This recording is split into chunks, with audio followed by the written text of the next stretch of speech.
I will be demonstrating how to paint a watercolor sunflower to a visual arts class at Tuscola High School to inform about a process. This process will be how to paint the watercolor sunflower step by step. I'm not going to be doing it in this video, I'm just going to be explaining how you get this finished product. And I have your step-by-step photos of each step of this on our forum.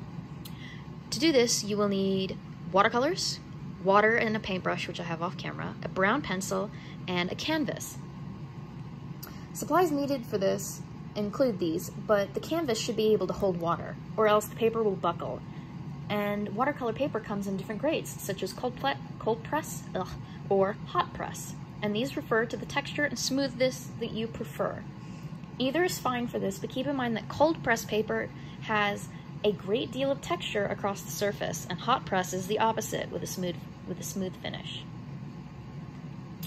Creating the stem of the plant will be first, and we are not going to do a background for this, so start at the bottom and go up about to the middle of the page. You can use light or dark green, and it should just be thin. It's okay if it's wobbly. Normal stems aren't perfect straight lines. And for our third step, once the green stem has dried, we will do the stigma, which is the middle portion of the flower that the bee pollinates.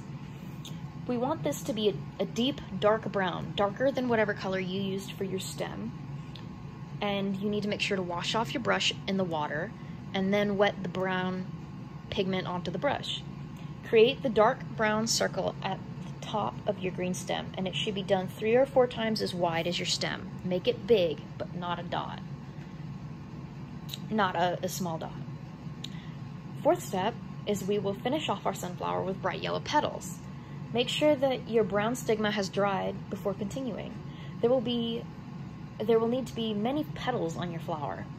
So wash off your brush again so that your colors don't go muddy, and wet the paintbrush in the yellow pigment.